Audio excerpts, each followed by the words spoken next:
What's going on, guys? B. Scotty Richard on today's show. We got your waiver wire heading in to week number 12. Week number 11. It's just been insane. Football in general over the last 3 weeks. There's no transparency. There's no favorite team in the NFL. It's a week-to-week basis in which you can't even judge. I mean, it's hard enough for all of us to judge, but it's been incredibly insane. But we're heading into week 12. We're getting closer and closer to the playoff push. We got to get those W's. So obviously, I'm going to talk about some players at each position to hopefully help you bolster your rosters going forward. So keep it locked and loaded right here at the first 4 downs.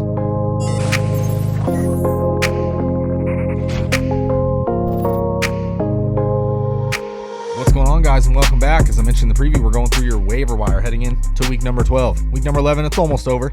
We got a Monday Night Football game. The New York Giants at the Tampa Bay Buccaneers. Should be a good game. I think the Bucs should hopefully get back on track coming off a bad loss, but we got to get to the waiver wire. And at this point, especially this time of year, the waiver wire is usually pretty darn thin, and the running back position has been decimated with injuries, period. It's been incredible. So there's so many players hurt this year, so many guys that are out.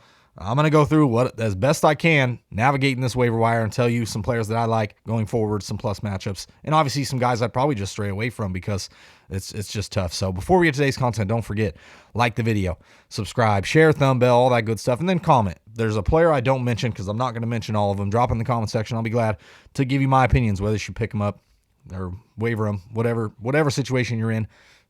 I'll give you the advice to the best of my knowledge to help you out. So let's start. At the quarterback position, the first guy I like, Taylor Heinicke. Now, last week I had him as a sit on the road against Carolina Panthers. Been very, very tough on defense. And what does he do? Of course, comes out, throws 200 yards and 3 touchdowns. No problem. Gets the victory on the road against the Carolina defense that's been destroying teams over the last couple weeks. So this week, I just like the option. He's playing the Seattle Seahawks. Colt McCoy put up 300 yards and 2 touchdowns on the Seattle defense, and the Seattle team as a whole is just falling apart. Russell Wilson looks rusty. The whole offense is out of sync. They can't run the football. The defense is just making mistakes over and over again. So Taylor Heinicke, I like this week at home against Seattle Seahawks. You got to get him in your lineup. He's honestly coming off 2 great wins at the Tampa Bay, he played at home to the Tampa Bay Buccaneers, and then at the Carolina Panthers, back-to-back great victories, and I think they could pull out another victory here this week. So he's a guy that I like picking up just as a stream option this week. Another guy, Cam Newton, I mentioned him last week. I'll mention him again. Played very well. He had a good matchup. 189 passing yards, 2 touchdowns, 46 yards on the ground, and a rushing score. He's at the Miami Dolphins. Defense that's been playing pretty well, but they've still been giving up some plays. So I like Cam Newton. His rushing floor is there. It's always been there. You know what you're going to get with Cam Newton. And he's, like I said, he's at Miami this week. He's got the bye. Then they play Atlanta. Both okay matchups to be starting Cam Newton going forward. So he's a guy that I'd be wavering and rostering for sure. Talked about him last week. I love him as a pickup. And that's it for the quarterback position. We can move on to some running backs. Not pretty this week at all at the running back position. If you need a running back, it's going to be tough. But the first one I'm going to talk about is Ty Johnson. So obviously he's made a lot of work in the receiving game for the New York Jets. Last week, not so much. But Michael Carter, injured. And do I think he's going to pick up a bigger load? Not necessarily. I mean, Tevin Coleman's there. He's going to get a crack at the early down work, even though he doesn't look good. He's old and washed. So I don't understand why Ty Johnson wouldn't get even more play. But I just like him going forward as a potential guy. He's had some run already, especially in the receiving game, like I mentioned. And Michael Carter, if he's out, Ty Johnson's guy I like as a start this week. They got the Houston Texans, giving up 7th most fantasy points to the running back position. So Ty Johnson is a guy. If you got to waiver him, if you're hurting at the running back position, I understand. He's an option if Michael Carter were to miss the game, so could be a potential waiver guy. DJ Dallas, I'm going to mention him. They're at the Washington football team this week. Not necessarily a great matchup, but not a bad matchup. Rashad Penny looked explosive on the one play he had, and then obviously gets hurt again. Like always, it's Rashad Penny. So he actually played 6 or 7 snaps, something like that. He still mixed and matched, I guess, but he's obviously hurt with a hamstring injury. He more than likely could be missing some time. I don't love the outlook of him. And then Alex Collins just doesn't look good at all. 4 straight games under like 45 yards rushing. It's just not pretty. DJ Dallas, 4 carries, 25 yards, and a touchdown. Not that bad against a tough Arizona defense. And they got the Washington football team. I don't love DJ Dallas here as a pickup. What I'm just mentioning is he's high on the radar, considering he could see a decent workload. Alex Collins is not good, and if Penny were to miss, he probably would see a decent amount in the passing game as well. So DJ Dallas, just an option for me. And then Dontrell Hilliard, I'll bring it up. I don't love it. I got it written down as I don't love it. 7 carries for 35 yards, had 10 targets, 8 catches for 47 yards, and they're playing at the New England Patriots. Not a good matchup. And the backfield is still muddled. I mean, you still got Deontay Foreman. You still got Adrian Peterson. And then right now, obviously, Jeremy McNichols is out with a concussion, so that's why Hilliard got his chance. And yes, he made the best of it on a good day in which A.J. Brown was out of the lineup. They were trailing big time to the Houston Texans of all teams. I don't know what's going on in the NFL right now, but Dontrell Hilliard, he's a guy I'm going to mention. I don't love his outlook just considering, yes, he's a passing down running back that can catch 6 to 8 balls, but the Tennessee Titans don't typically throw a lot to the running back position. They just don't. Even Jeremy McNichols, he wasn't seeing this kind of workload. I think the game script and what the Texans gave him, that's what they took. So I don't love Dontrell Hilliard, but if you're going to pick him up, I understand. I'm going to mention him here. And then Matt Breida, just no thank you. I mean, three-headed monster. He does look more explosive than Zach Moss and Devin Singletary, but the road is not pretty at the New Orleans Saints, albeit they gave up 200-plus rushing yards to the Philadelphia Eagles just yesterday. That run defense is still elite, in my opinion. Then they got the New England Patriots at home. Then they're on the road against the Tampa Bay Bucks. Then they got the Carolina Panthers. And then they're on the road again to the New England Patriots. So that's just a tough outlook for running backs for the Buffalo Bills as a whole, playing all those tough teams. I don't like Matt Breida, even though he's high on the waiver list. It's just not pretty.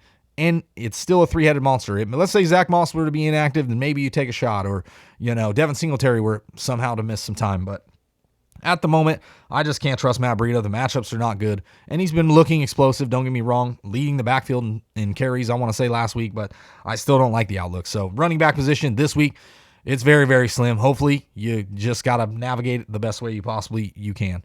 Now we'll look at some wide receivers. This is the only bright spot of the week. First off, Elijah Moore. Now, yes, he's owned in just over 50% of leagues. I want to say maybe possibly close to 60%, but 6+ targets in 5 straight games. Career high 11 targets on Sunday, 8 for 141 and a touchdown. I liked one of the receivers. I thought Corey Davis would have a decent day. Obviously, it was Elijah Moore. He's looked explosive. Xavier Howard even came out defending Elijah Moore, saying, man, this guy's going to be something special in the league, and he's showing it. 3 straight games with a touchdown, and they're at the Houston Texans. Just a good spot here.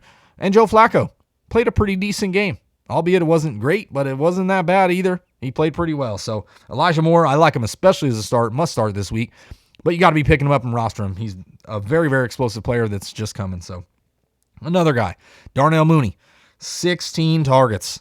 I get it, no Allen Robinson. They didn't throw the ball down the middle to Cole Kmet at all.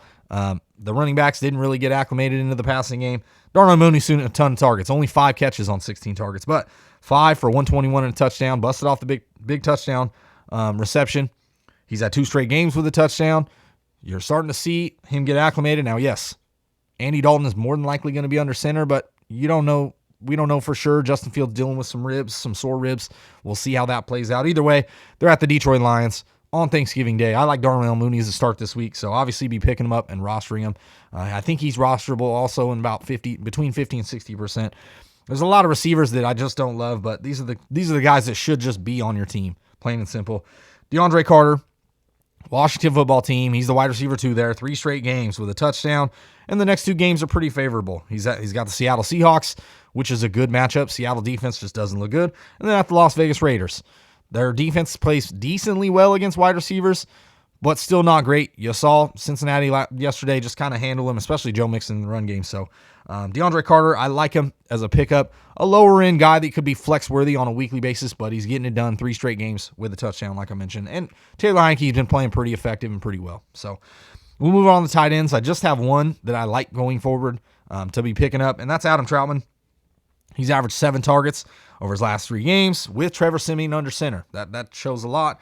8 targets yesterday, 5 catches, 58 yards and a touchdown in a good matchup. It was a good matchup for him. I want to say Philly's giving up, I want to say the most fantasy points to the tight end position. So now this week he does have a tough matchup. He's got the Buffalo Bills that got torched by Jonathan Taylor and the Indianapolis Colts on Sunday.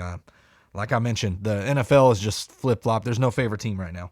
But after that, he's got the Dallas Cowboys and the New York Jets. Those are 2 favorable matchups, especially against tight end position. And Troutman's had 4 straight games receptions, in 3 straight games. So I like his outlook going forward as a potential lower end tight end. It's so bizarro with all these tight ends, man. Dan Arnold, 0 targets yesterday. 0 targets.